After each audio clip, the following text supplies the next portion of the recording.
Selamat bertemu kembali dengan saya di Setiawan Channel. Selamat berjumpa kembali.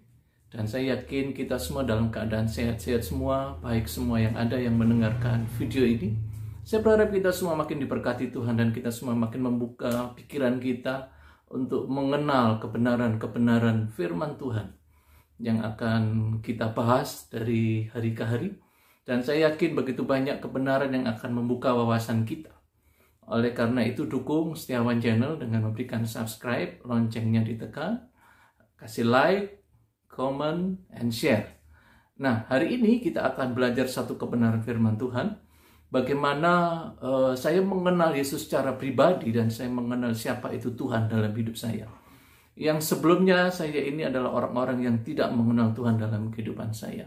Hidup saya kacau balau, hidup saya luar biasa, tidak teratur. Artinya hidup saya ada di ujung tanduk untuk kehancuran. Nah, saya mengenal Tuhan di dalam kehidupan saya melalui sebuah aktivitas yang sangat jauh daripada Tuhan, yaitu aktivitas hal-hal yang bersifat menyakitkan hati Tuhan. Saya dipanggil Tuhan dalam keadaan terpuruk sekali. Mungkin di channel-channel saya yang lain, yang kesaksian saya sudah pernah mendengar kesaksian ini, bagaimana hidup saya di dalam kehidupan okultis yang kemudian ditangkap Tuhan dan menjadi percaya Tuhan. Namun di dalam kehidupan perjalanan percaya saya kepada Tuhan, dulu saya hanya mendengar berita bahwa ada orang Kristen yang menyebut Yesus itu adalah Tuhan. Namun dalam perjalanan waktu kehidupan saya, bukan lagi kata orang. Di dalam ayat dikatakan, dulu aku mengenal atau mendengar tentang Yesus itu atau tentang Tuhan itu dari kata orang. Tetapi dalam perjalanan waktu saya mengenal Tuhan secara pribadi. Adalah sebuah pengalaman pribadi yang tidak bisa disamakan dengan orang lain. Tapi pengalaman itu membuat saya mengerti siapa itu kebenarannya yang ada di dalam kekristenan itu.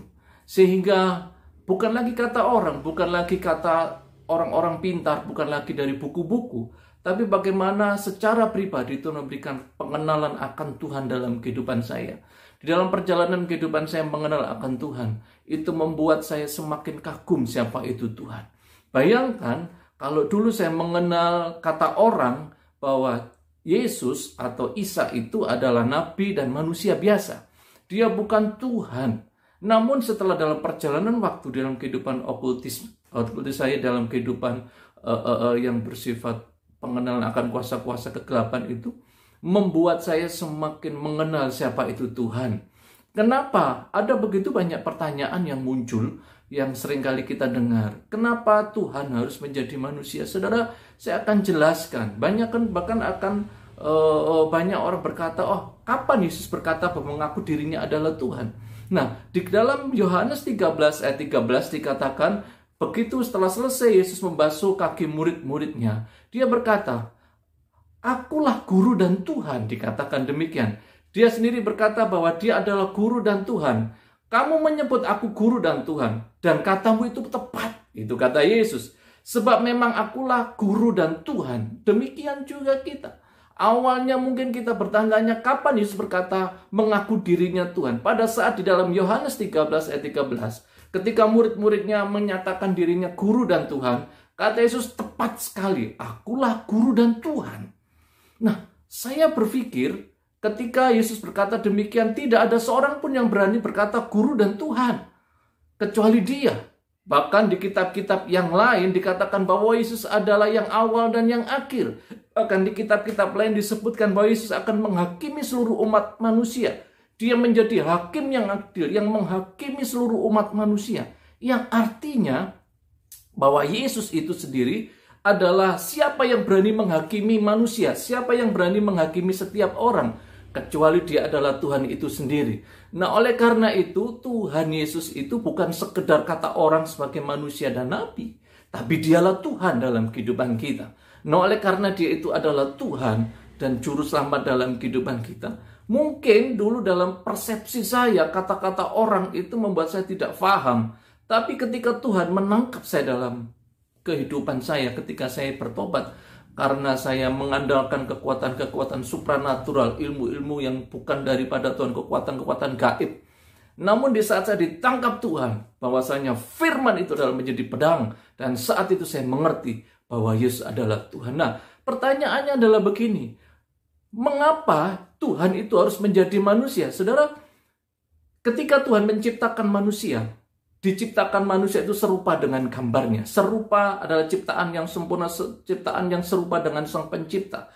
Bahwa kita di dalam kepribadian kita adalah serupa dengan gambarnya. Nah, kemudian dalam perjalanan waktu, manusia Adam dan Hawa itu jatuh dalam dosa. Nah, ketika jatuh dalam dosa, Adam dan Hawa dikeluarkan dari Eden.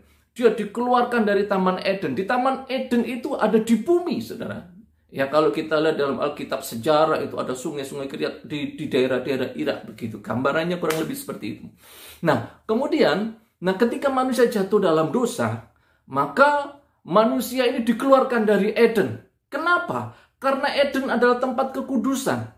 Eden adalah tempat yang luar biasa, di mana manusia bisa berjumpa dengan Tuhan di dalam kemuliaan dan kekudusannya. Sehingga Tuhan bisa hadir di Eden.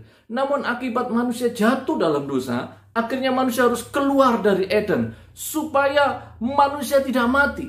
Karena manusia itu jatuh dalam dosa, akhirnya manusia menjadi kacau. Hidupnya semakin rusak dan rusak. Makanya bumi ini menjadi kacau sedemikian. Manusia semakin banyak berdosa.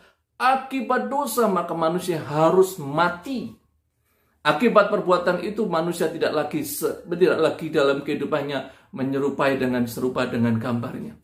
Tetapi dikatakan dalam firman Tuhan, manusia bukan semakin baik dari hari ke hari. Manusia semakin kacau dan semakin rusak hidupnya. Pikirannya, hatinya semuanya menjadi rusak. Nah, pada saat itu Tuhan yang penuh kasih ini tidak membiarkan ciptaannya ini mengalami sebuah goncangan yang luar biasa.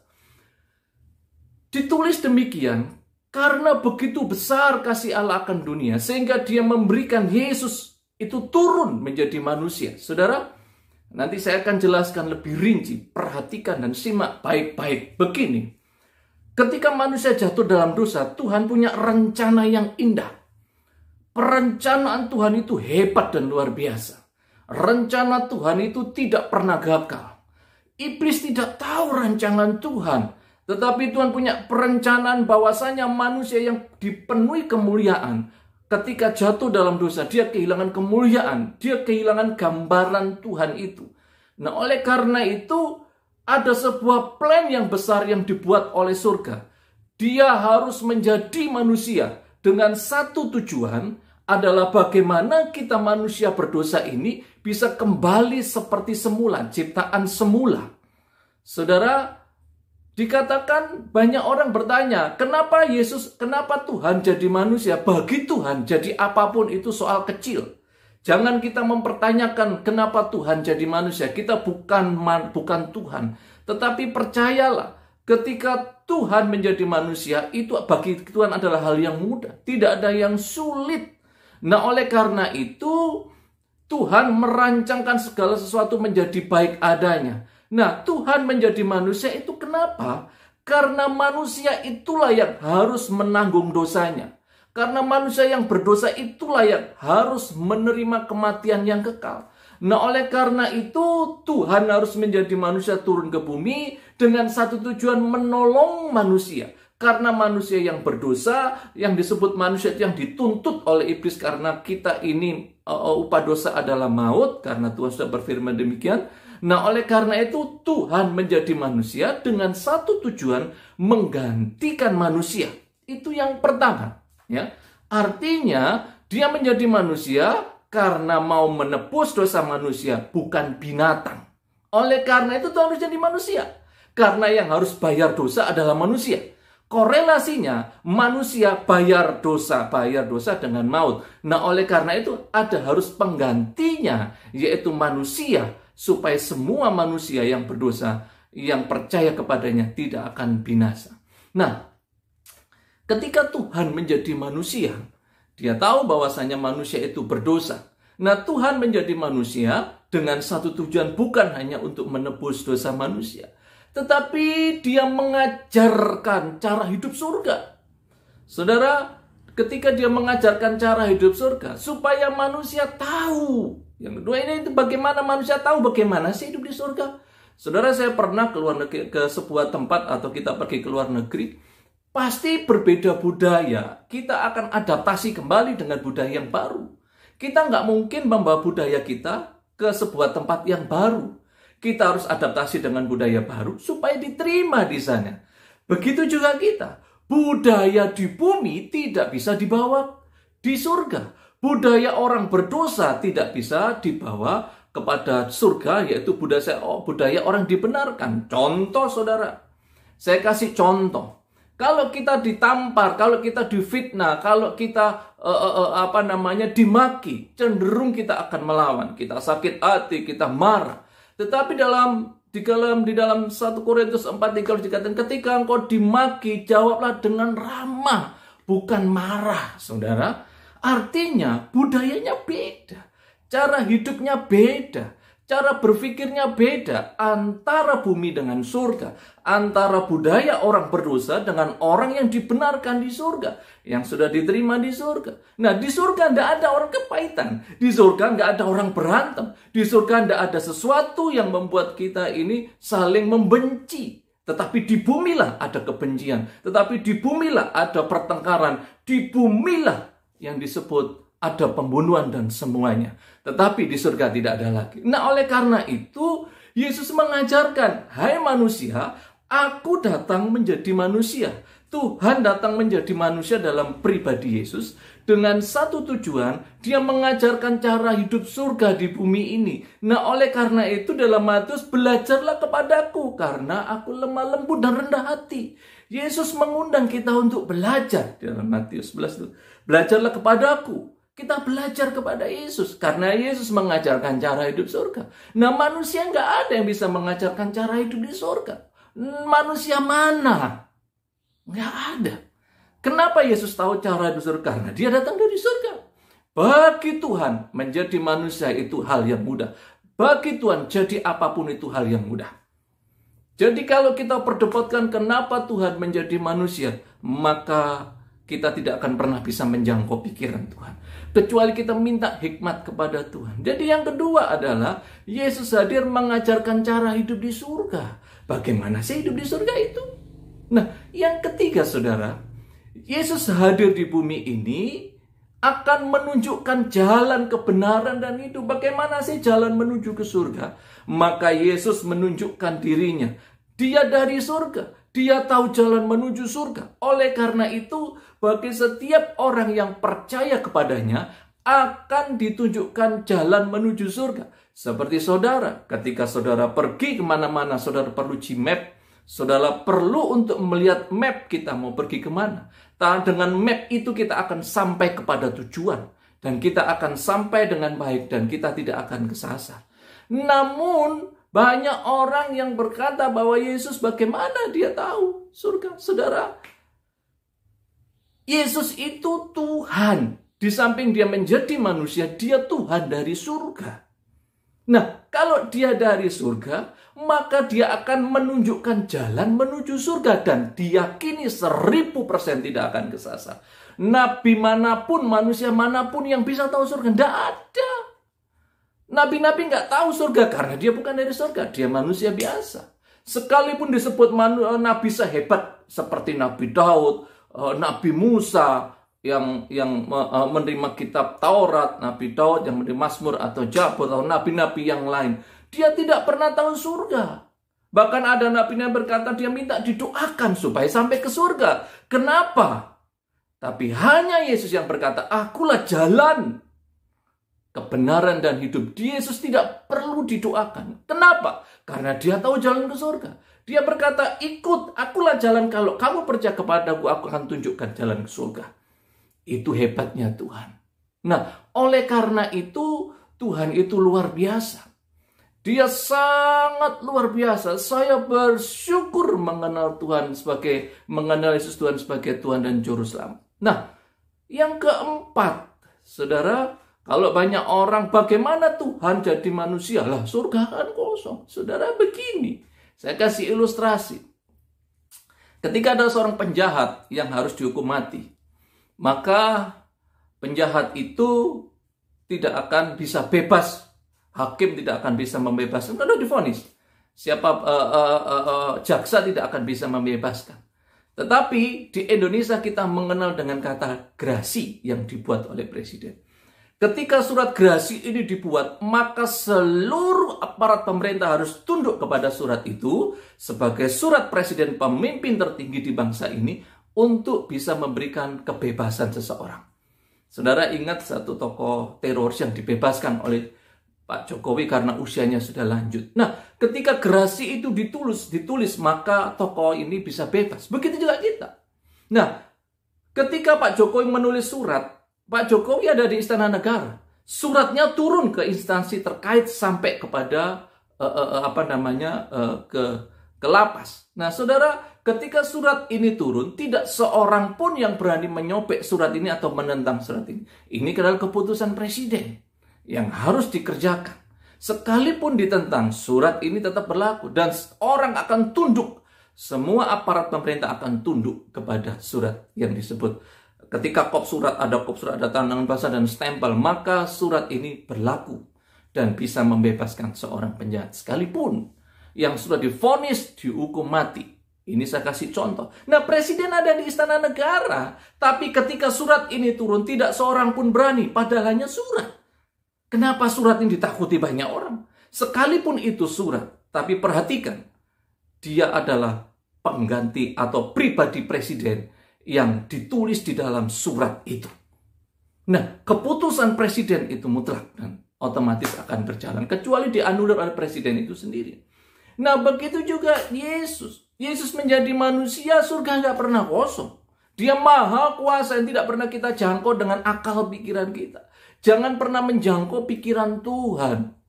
Tapi bila kita hanya mengerti bagaimana rencana Tuhan itu tadi.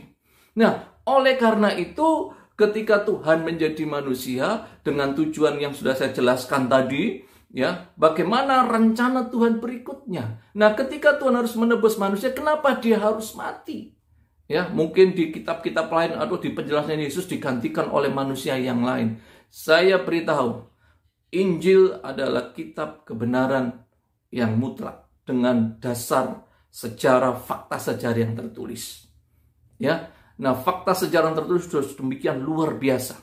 Kita mau bicara apa lagi? Ya, begitu banyak fakta sejarah yang ada di sana, ya, dan sudah nyata. Nah, ketika Yesus harus menjadi manusia, dia harus dihakimi. Bahkan ketika dihakimi, dicaci dan dimaki. Yesus tidak pernah membalas, bahkan di atas kayu salib dia berkata, "Ya Bapa, ampuni mereka apa yang mereka berbuat, karena mereka tidak tahu apa yang mereka berbuat." Kita belum tentu bisa loh. Nah, oleh karena itu, kenapa kita harus belajar seperti Yesus? Kita belajar kepada Yesus, pribadi Yesus, karena dia datang di surga dan dia mengajarkan cara hidup surga. Nah, ketika Yesus kemudian dia harus mati dan dia harus menebus dosa manusia, menggantikan dosa manusia, supaya manusia ini rencana Tuhan yang katakan tadi, ketika manusia jatuh dalam dosa, manusia dibuang keluar dari Eden, ya, maka manusia hidupnya semakin tidak jelas, dosanya semakin merajalela. Maka di saat itulah Tuhan merancang sebuah blueprint yang begitu luar biasa. Blueprint yang hebat yang tidak pernah saya pikirkan, yang tidak pernah saya tahu. Nah, ketika Yesus ada di bumi ini, dia hadir di bumi ini, kita melihat dalam kitab Injil, bahkan pada akhirnya kenapa Yesus harus dibunuh oleh orang-orang yang sudah yang ada di sekitarnya, ahli-ahli Taurat, orang-orang ahli-ahli yang mengerti tentang Taurat. Nah, ada sebuah hal yang luar biasa. Nah, kita melihat ada sebuah perencanaan si jahat, yaitu iblis. Iblis tahu siapa itu Yesus. Bahkan ketika anak-anak Skewa mengusir setan, dikatakan, "Yesus aku tahu, Yesus aku kenal, tapi kamu siapa? Paulus aku tahu, Yesus aku kenal, kamu siapa?" Anak-anak Skewa dipermalukan. Ya. Tetapi kita, ketika Yesus ada di bumi ini, kenapa dia harus mati? Kenapa dia harus menggantikan dosa manusia? Saudara, sebuah hal yang penting harus kita pahami begini, ya, supaya kita semakin mengerti dalam kehidupan ini. Nah, Yesus ketika dia dianiaya, dia tidak membalas. Dia menunjukkan bagaimana cara hidup di surga itu seperti itu. Dicaci, dimaki, dia tenang, dia diam. Kenapa? Karena perencanaan Tuhan dengan kematiannya dan kebangkitannya, maka seluruh dosa manusia yang percaya kepadanya itu akan digantikan, akan ditimpakan kepadanya, supaya orang berdosa dibenarkan hidupnya. Nah, dikatakan Roma, ketika orang berdosa kehilangan kemuliaan, dan perencanaan Tuhan mengembalikan itu, menggalikan ciptaan semula seperti yang semula pada saat di Eden. Nah, makanya Yesus harus jadi manusia, dan dia harus menolong manusia itu sendiri. Nah, dalam perjalanan yang menolong manusia, Tuhan tidak pernah main-main, ya. Tuhan tidak pernah merancang dengan salah. Nah, di dalam perjalanannya, saudara, iblis merancangkan kematian Yesus melalui orang-orang di sekitarnya. Iblis merancangkan supaya Yesus ini disalib. Nah, pikir iblis dengan kematian Yesus maka gagallah semua rencana surga. Karena iblis dan seluruh antek-anteknya itu berasal dari sana, yang dibuang ke bumi. Nah, kemudian dia merancangkan kematian Yesus. Pikirnya dengan matinya Yesus maka gagallah rancangan surga. Saudara, iblis salah. Dengan kematian Yesus, maka iblis mengalami kegagalan yang total. Kematian Yesus membuat iblis tidak berdaya. Nah, Yesus memang mati. Tapi saudara, karena dia Tuhan, dia memang mati. Tapi saat dia mati, dia bisa bangkit. Kenapa dia bangkit? Karena dia Tuhan. Tidak seorang pun yang bisa bangkit dengan sendirinya, kecuali dia Tuhan. Dia menjadi manusia 100%, tetapi dia juga menjadi Tuhan. Tetapi Tuhan yang 100%. Ketika di dalam kematiannya, Yesus mengalami kematiannya, Yesus bisa bangkit. Dan saat kebangkitannya, maka iblis tertipu. Bahwa pikirnya dengan matinya Yesus, maka gagallah surga. Tetapi iblis salah. Dengan kematian Yesus, maka Yesus bangkit. Maka kuasa maut dikalahkan. Saat itulah iblis tidak berdaya lagi. Kuasa maut sudah dikalahkan. Hei iblis, di mana sengatmu? Hei iblis, di mana kuasamu? Engkau sudah dikalahkan di dalam nama Yesus. Nah, oleh karena itu setiap kita yang percaya kepadanya, kita tidak akan binasa. Kita akan beroleh kehidupan yang kekal. Oleh karena apa? Oleh karena Yesus sudah mati dan bangkit. Nah, saudara, bersyukur. Kenapa kita harus bersyukur? Kita harus bersyukur karena Tuhan itu Tuhan yang luar biasa. Tuhan yang hebat dan tidak pernah meninggalkan kita. Tuhan yang sungguh luar biasa. Yang sangat-sangat hebat di dalam rancangannya. Rancangan Tuhan mengembalikan kita seperti ciptaan semula. Kemuliaan itu dikembalikan. Nah, oleh karena itu bersyukurlah kita sebagai orang yang percaya kepadanya, kepada Yesus sebagai Tuhan dan Juru Selamat. Jangan pernah ragu. Jangan pernah takut. Nah, Yesus itu hebat luar biasa. Dia bukan sekedar manusia, tetapi dia adalah Tuhan. Dalam hati saya tidak akan saya ragu lagi. Di dalam pengenalan saya akan Tuhan. Di dalam kehidupan saya mengenal Yesus sebagai Tuhan dan Juru Selamat. Saya yakin dan percaya Yesus yang hebat itu sanggup menolong saya. Hari ini kita berjuang. Hari ini kita berjuang bagaimana kita bisa menjadi menjadi manusia yang diubahkan. Step by step, perlahan tapi pasti. Percayalah, kita menuju kepada kesempurnaan. Hari ini kita belum sempurna. Tidak ada manusia yang tidak berdosa. Semua manusia berbuat dosa dan telah kehilangan kemuliaan Tuhan. Nah, ini saatnya kita menata diri, membangun hidup. Supaya hidup kita semakin luar biasa di tangan Tuhan. Sebab Tuhan kita adalah Tuhan yang luar biasa. Bersyukur saudara. Nah, kenapa? Saudara sekarang mengerti kenapa dia harus menjadi manusia. Kenapa dia harus menebus dosa kita. Karena Tuhan punya blueprint yang hebat. Dia mau kembalikan ciptaan yang semula menjadi seperti semula. Menerima kemuliaan di dalam kehidupan kita seperti Adam dan Hawa. Di dalam sebuah persekutuan dengan Tuhan yang indah, yang tidak ada batasnya. Tidak ada lagi yang menghalangi, yang menjadi penghalang kita dengan Tuhan adalah dosa kita. Nah, oleh karena yuk kita bersama-sama, saya undang kita semua, engkau yang mendengar ini, engkau yang mungkin bertanya-tanya, kenapa Yesus harus menjadi manusia? Kenapa Tuhan harus menjadi Yesus? Saudara, itu satu hal yang sudah saya jelaskan. Tapi hari ini, Bersyukurlah dengan iman kita. Bersyukurlah dengan setiap apa yang kita imani. Dan jangan pernah mundur. Maju terus dalam pengenalan akan Tuhan. Kita akan semakin luar biasa dalam kehidupan kita. Dan kita akan menjadi orang-orang yang hebat di dalam Tuhan. Dan kita akan hidup berkemenangan dari hari ke hari. Kita akan menerima janji kemuliaan yang Tuhan siapkan buat kita. Jangan mundur, tetap semangat. Saya pun tetap semangat. Dalam kelemahan dan kekurangan saya tetap berusaha, Tuhan tolong aku dalam setiap kekurangan dan dosaku. Ubahkan aku dari hari ke hari semakin luar biasa di dalam Engkau. Saudara, jangan pernah mundur. Sebab Tuhan Yesus itu Tuhan yang luar biasa. Saudara mendengar pengajaran ini, saudara kalau diberkati, jangan lupa subscribe, like, comment, and share. Supaya banyak video yang mungkin kita buat dan akan memberkati kita. Tuhan memberkati.